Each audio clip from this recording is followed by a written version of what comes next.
Welcome back, my friends, to TFT Hyperroll with Autarch. And the last time I did this build, it was a little unsatisfying, so I wanted to do it again and just this time maybe get it right. And I really did want to specifically do this build, but I didn't completely force it. I just took advantage of the opportunity when I saw it. Nothing really exciting here. New recruit. Yep. Love having an extra player on the board. Now, since I started with an Ari and it gave me 2 Aphelioses, I was thinking of starting with Faded, but it doesn't want to give me a third Faded champion. It did give me a Lux, so I put that in so I can tick Arcanist, and we have a pretty weak team, but luckily we have an additional player, so that should allow us to at least win some early fights. Unfortunately, we ran right into somebody else who also took new recruits, and while I was able to get a Yasuo, that is a 1-star Yasuo that is not going to be able to hold much up, and they're pretty easily able to get through us.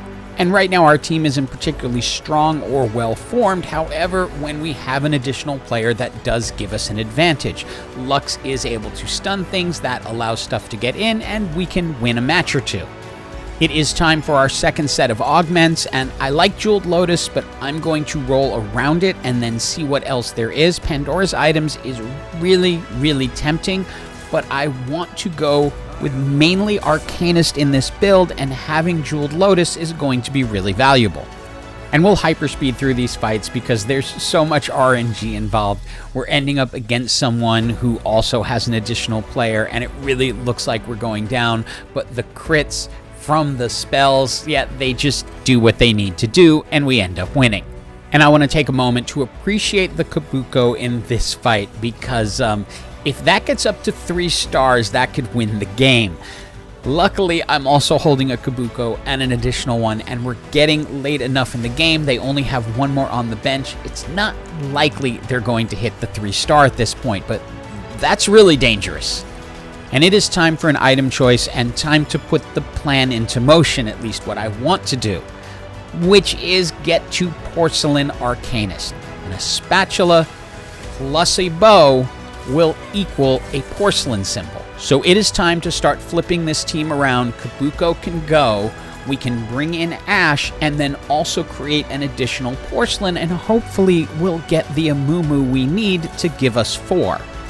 And we will give the honor to Alawi, as she is going to stay with us, and then we can roll and find ourselves an Amumu who can come in next round, and then we will be at the 4 porcelain, and we just have to start building out our Arcanists. Now, the last time I did this, I was very upset I didn't get to go to 6 porcelain. And it is time for the next set of augments, and yeah, that's an easy take, because you need 2 porcelain emblems, and now we've got them.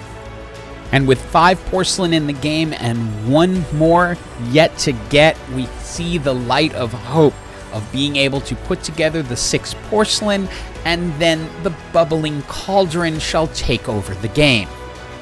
And overall, I have a general plan in mind that involves getting the other Faded Arcanist, Syndra, involved, and then hopefully set so we can have a 4 Warden front line with 3 of them being porcelain champions. But there is a way to go between here and there, and one of the first missions, get our gold 3-star Lux, because that's going to be key. Then, since it gave us a set, we can get rid of Yasuo, bring Set in between Amumu and Alawi, and then link Set up with Ari, because ultimately we're going to get rid of Aphelios for Syndra. It's time for the last individual item component of the game, and I could start itemizing Ash and grab a sword to go with the sparring glove, but given that I have the gold 3-star Lux, I can just load another jeweled gauntlet on, which she's already at 100% crit chance thanks to the augment we took, but this will increase the damage those crits do.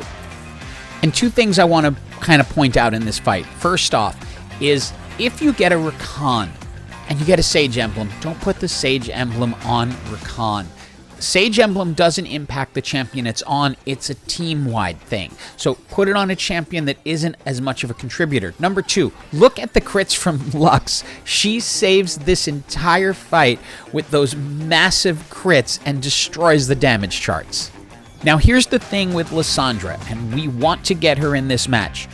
She needs a lot of mana items.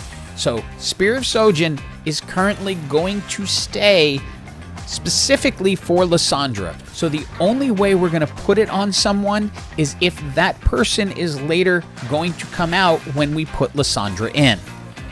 And at this point, we are trying to just prepare for the future.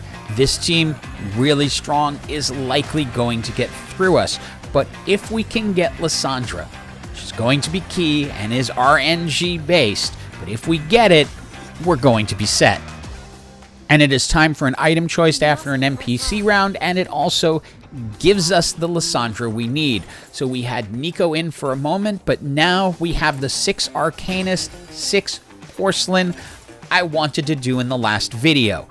We're going to just stack AP items onto Lysandra. She's going to give us a ton of power.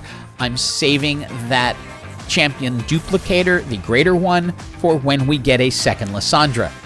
And I know 6 Porcelain is a big stretch, but dear God, does this feel way, way too strong. And I'm sure they're going to do something to tone it down, but not as of when this video was filmed. And we are now into the top 4 and grabbing an additional mana item for Lysandra.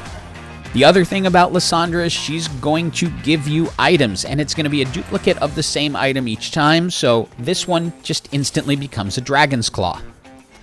I switched the Faded Link over to Set and Syndra because that's going to be an 11% damage bonus plus some Omnivamp, but it almost doesn't matter. You can see what is just going on this board, and that's against a gold 3-star Kindred. And of course, Lysandra will continue to print items, and this will give us a Thieves' Gloves. And this is the final item choices of the game. We'll likely get more items, so we want to build out Ashe a little bit because we're doing so much AP damage just in case someone stacks some Dragon's Claws on. We want some AD damage as well.